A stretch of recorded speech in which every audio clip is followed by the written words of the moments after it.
buenos días, feliz amanecer, les saluda Margarita Oropesa. Líderes de todo el mundo se reúnen en la Asamblea General número 79 de la Organización de Naciones Unidas para plantear sus problemas, conflictos entre las naciones y de las naciones. En entrevista a Venevisión vamos a conversar con Milos Alcalay, ex embajador de Venezuela ante la ONU, ex ministro de Relaciones, viceministro de Relaciones Exteriores, también fue embajador en Brasil, Israel y Rumanía. Durante esta cumbre se ha puesto un poco el foco en Venezuela.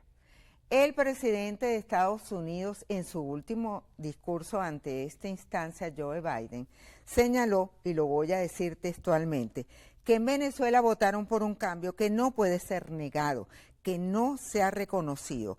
¿Cómo interpretar estas afirmaciones y qué impacto tienen?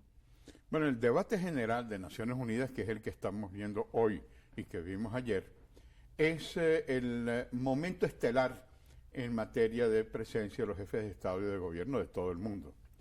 Cuando las Naciones Unidas nacieron hace 79 años, eran medio centenar de países. Hoy forman parte, con la descolonización, 193 países que están presentes en esa Asamblea General. Y vienen jefes de Estado, jefes de gobierno. Durante esa semana es un impacto extraordinario, no solamente por los discursos que dan los jefes de Estado y jefes de gobierno, sino también porque es una oportunidad de encuentros paralelos, bilaterales, cabildeos, en torno a temas.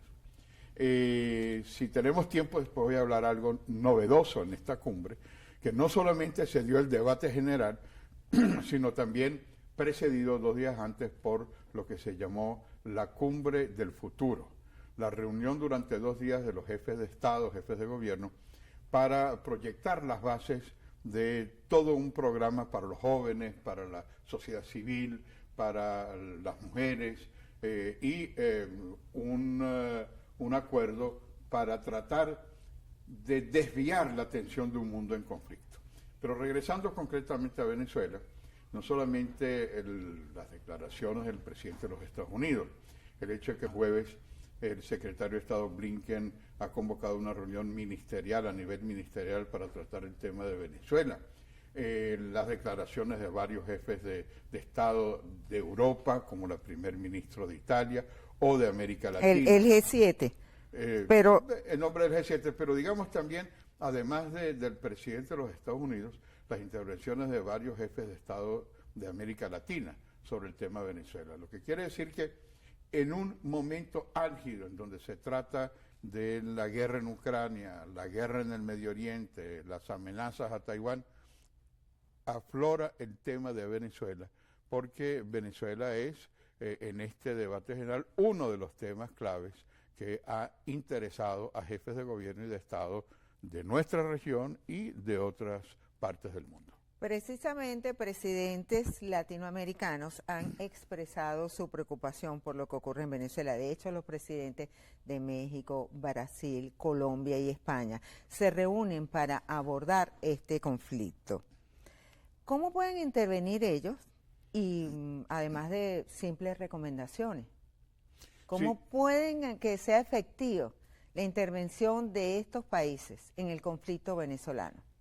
Bueno, en América Latina ha habido como una especie de división de posiciones de diferentes gobiernos. Gobiernos como el de Brasil, Colombia que son vecinos y México, de Venezuela, que son vecinos y que tienen un impacto muy grande, han tenido un rol, si tú quieres, en búsqueda de mecanismos de negociación para una salida del impasse, del conflicto que hay entre diversas posiciones. Llama la atención, va a estar España también, la Cancillería brasileña. Yo he sido embajador y admiro mucho la diplomacia del Itamaraty, pero como diplomáticos brasileños yo creo que ellos tienen un tema muy parecido al que tuvo España. España tuvo como asilado a Edmundo González, y por las gestiones de Rodríguez Zapatero y del gobierno español lograron que el avión militar no entro en los detalles del asilo, estuviera con Edmundo González hoy en Madrid. Pero resulta que en la Embajada de Argentina, que está también la diplomacia brasileña involucrada, aquí estuvo Amorín, secretario internacional de Lula, y ofreció un avión militar brasileño, y ofreció y solicitó el salvoconducto de y 6. están esperando un salvoconducto. Y están hace 6 meses esperando un salvoconducto. Entonces, claro, si yo fuera un diplomático brasileño diría, ¿y por qué esa preferencia a la diplomacia española y no a la diplomacia brasileña, que es el país vecino, que es el país más importante de América del Sur, y que evidentemente hay como 2 pesos y 2 medidas en el trato del tema del salvoconducto? España ha tomado un papel muy importante en este Sin conflicto duda. al acoger a Edmundo González Urrutia, incluso enfrentamientos entre el gobierno español y los partidos políticos. Sí, ese es un tema que Edmundo González, que ese sí es su campo, no es un político, Que es él diplomático. jamás, exactamente, él es diplomático, y el reto que él ahora tiene al asumir sus funciones de presencia internacional, pues si tú me dices, bueno, él conoce los temas de cómo llegarle a una población en el estado Aragua o en el estado Zulia o en el estado Táchira, ese no es su campo, pero el campo internacional sí es. De manera que, ¿cuántas veces él ha ido? Porque él tiene 2 connotaciones. Una, un embajador, un diplomático de carrera. Comenzó de tercer secretario, segundo, primero, embajador de carrera, ha sido embajador en Argelia y en Argentina. En Argentina. Pero además estuvo 20 años haciendo diplomacia política. Es decir, él ha estado acompañando todo lo que es el cabildeo en el Parlamento Europeo, el cabildeo de lo que se llamó la Mesa Unidad Democrática, por eso es que él llega a ser candidato, haciendo el cabildeo de la plataforma unitaria. Y ese sí es su campo. Entonces, hay en Europa como 2 bloques. Un bloque que define, tal como lo han expresado sus propios congresos, la situación de Edmundo González como presidente electo. Y la otra mitad que sencillamente desconoce las elecciones. Entonces, claro, esa polarización de 2 fuentes tendrá él como buen diplomático de tratar de buscar una vía de diálogo, una vía de consenso, una vía que permita no seguir en una especie de confrontación permanente, sino una solución en donde a través de los mecanismos de solución pacífica, Venezuela pueda finalmente insertarse y cumplir no solamente con la Constitución bolivariana vigente, sino también con los acuerdos internacionales en materia de integración, en materia de Carta Democrática Interamericana, en materia de Organización de Estados Americanos o de las subregiones. La verdad que es un reto importante que tiene Edmundo. Bajo la figura del asilo, ¿cómo puede moverse Edmundo González Urrutia? Pero eso va a depender mucho del país que le otorgue el asilo. Hay varios dirigentes políticos de gran renombre que están en España, Antonio Ledesma, Leopoldo López, sigo Humberto Calderón Berti, que fue ministro de Relaciones Exteriores, y ellos están en un estatus en donde están activos y están declarando, y el gobierno de España y el Parlamento de España los recibe. Tan es así que Edmundo González lo recibió el presidente del gobierno. No lo recibió con los honores de jefe de Estado, ni con las, pero lo recibió. Lo recibió también el canciller Álvarez. Lo recibieron los parlamentarios del PSOE y los parlamentarios del Partido Popular. De manera que la actuación de él es una actuación que va a... sobre todo el carácter del embajador Edmundo González es un carácter en búsqueda de diálogo, en búsqueda de una participación de todos los sectores. Y yo creo que esta es una ocasión, una oportunidad para Venezuela poder salir de esa dialéctica de confrontación hacia la solución de la realidad venezolana, que es lo que también sucede a nivel del mundo. En el mundo es necesario un diálogo, es necesario la coexistencia pacífica, es necesario utilizar los mecanismos que da el derecho internacional para encontrar una vía que satisfaga a todos los venezolanos. El expresidente del gobierno español, Rodríguez Zapatero, confirmó que él ha sido, si se quiere, un intermediario en esta situación, en este problema, en este conflicto que atraviesa Venezuela.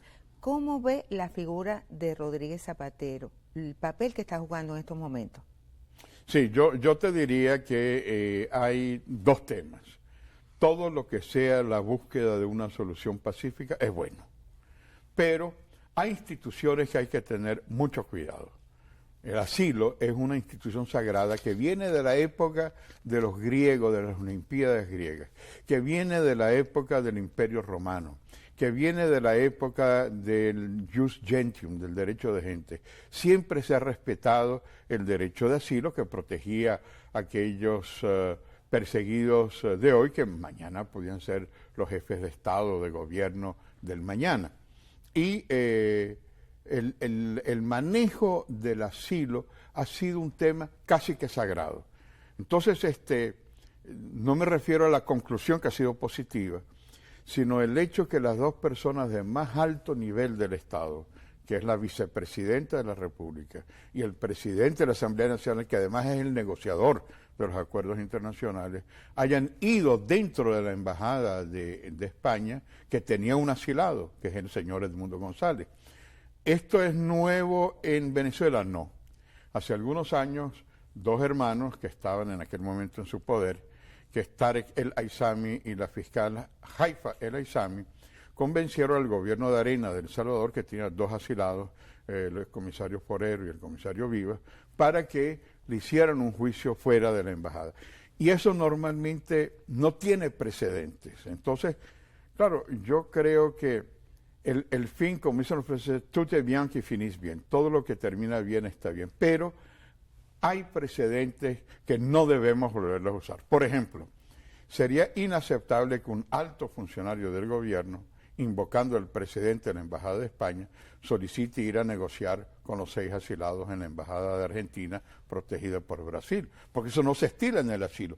El salvoconducto tú lo das o no lo das, estás obligado a darlo, pero no es una dádiva, no es algo que se negocia. Y yo creo que parte de esta situación, que es inédita, que no se ha dado antes, que es negociar a través de un documento suscrito el salvoconducto, viola la Convención de Viena sobre inmunidad y la de Caracas de 1954. Tenemos que hacer una pausa. Al regreso vamos a conversar sobre el conflicto Argentina versus Venezuela, Venezuela versus Argentina. Nos acompaña Milos Alcalay, ex embajador de Venezuela ante la Organización de Naciones Unidas. Ya regresamos.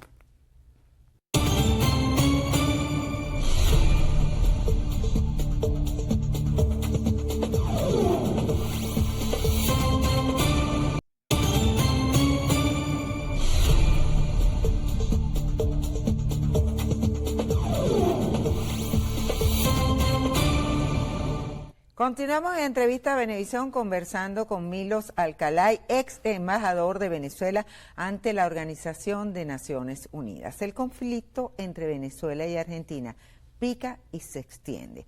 La Fiscalía venezolana puso una orden de captura, una alerta roja para la detención del presidente de Argentina, Javier Milei. Argentina hace lo mismo y dice sobre la necesidad de un autodetención contra el presidente Nicolás Maduro. En derecho internacional, ¿cómo se aplica esto?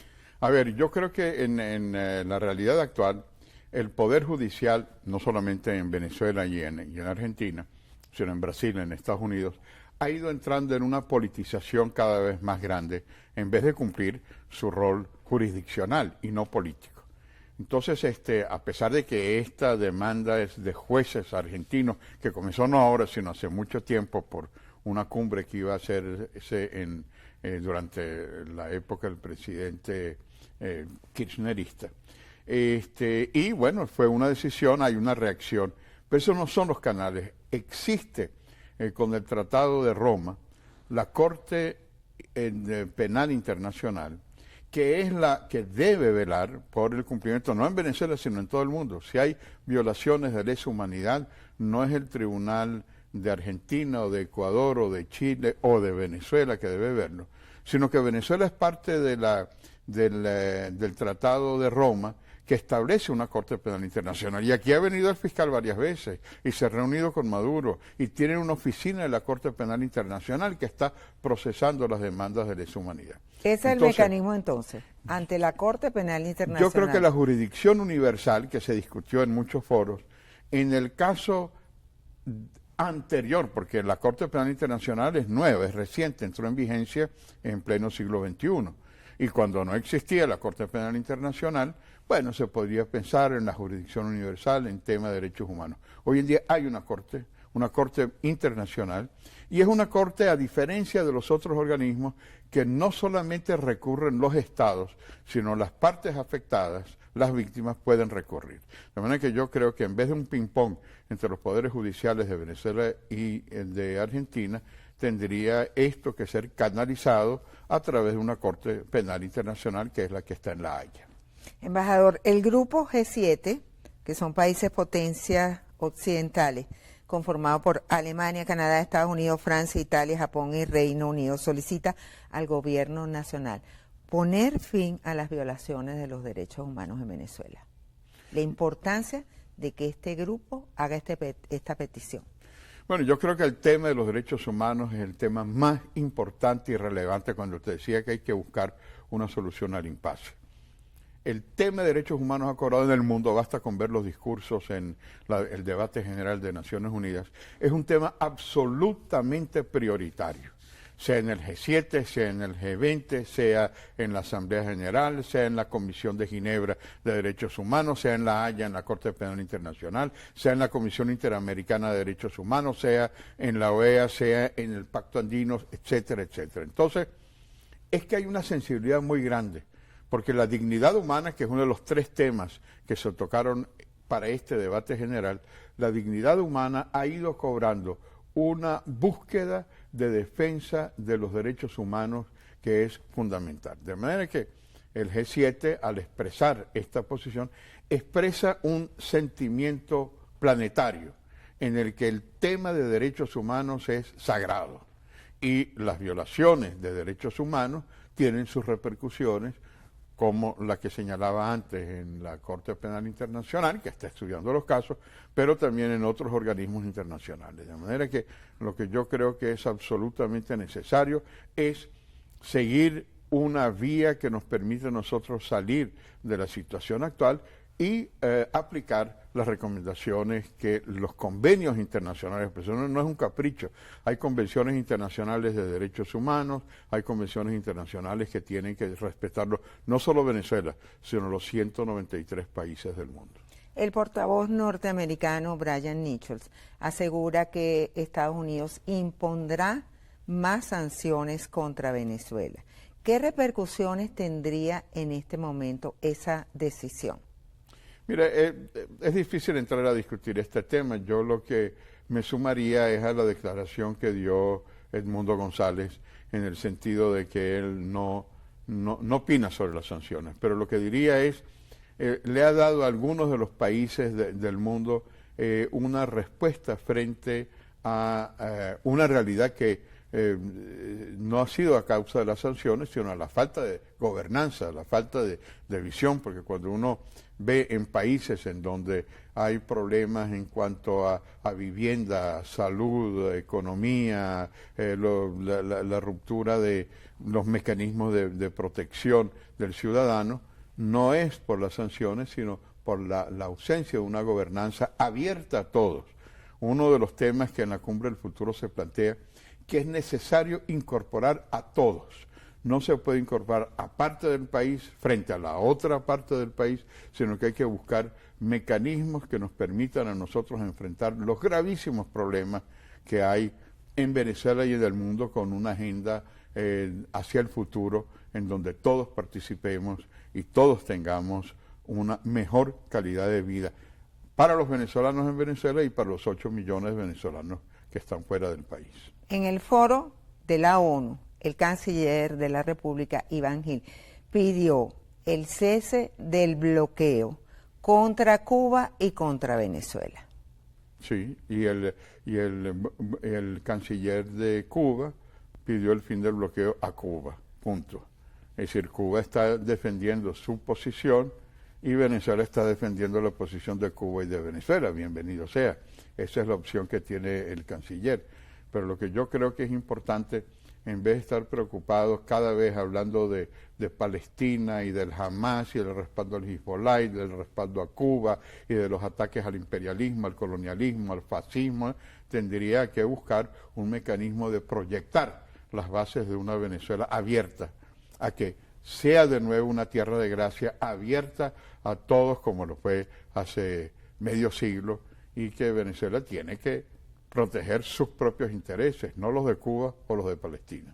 Embajador, nos queda muy poco tiempo, pero en medio de todo esto está la crisis migratoria.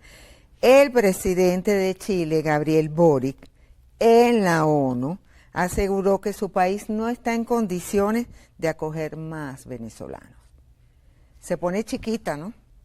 Se pone chiquita, hay que ver que, en primer lugar hay que señalar que los países de América Latina, Estados Unidos, Canadá, Europa, han sido en general de una generosidad extraordinaria y queremos agradecerle a esos países por haber recibido a 8 millones de venezolanos. Sin embargo, es evidente que hay países en donde también han sentido los elementos negativos de una inmigración ilegal, que no, a pesar del extraordinario aporte de la inmensa mayoría de venezolanos, han habido también problemas muy serios por la ilegítima presencia de algunos de los venezolanos. Entonces, el tema migratorio es sumamente complejo porque no es solamente el de Venezuela, pero yo diría que hay dos vertientes. El primero, hacer de Venezuela de nuevo la tierra donde, si vinieron tantos millones de inmigrantes de todo el mundo, de España, de Portugal, del Medio Oriente, de los Balcanes, si vinieron tantos latinoamericanos de Chile, de Uruguay, de Argentina, de Brasil, bueno, hoy en día, ¿por qué no abrir nuestras puertas a los venezolanos? Aquellos que quieran venir, ofrecerles de nuevo la tierra de gracia para los venezolanos. Pero además, una diplomacia activa en donde en vez de cerrar funciones consulares en toda América Latina, donde hay millones de venezolanos, y en los Estados Unidos, y en Canadá, y en Europa, abrir consulados para ayudar a aquellos venezolanos que sienten a Venezuela, pero que tienen la necesidad de un pasaporte, de una legalidad, de inscribir a un hijo que nace en el exterior, de casarse en el exterior. Y al cerrar tus consulados en toda América Latina, en Guatemala, en Paraguay, en Panamá, en Colombia no, pero en Ecuador, en Chile, bueno, en Argentina, cada vez es más difícil para el venezolano buscar la legalización de su estatus. Entonces, claro, se puede hacer mucho en Venezuela para que regresen, y los que por alguna razón quieren continuar viviendo fuera, que la venezolanidad los acompañe y los apoye. Embajador, se nos acabó el tiempo. Muchísimas gracias por estar aquí. Gracias por aceptar nuestra invitación. Gracias a ti, Margarita. Nos acompañó en entrevista a Venevisión Milos Alcalay, ex embajador de Venezuela ante la Organización de Naciones Unidas. A ustedes sigan con Noticias Venevisión. Muy buenos días.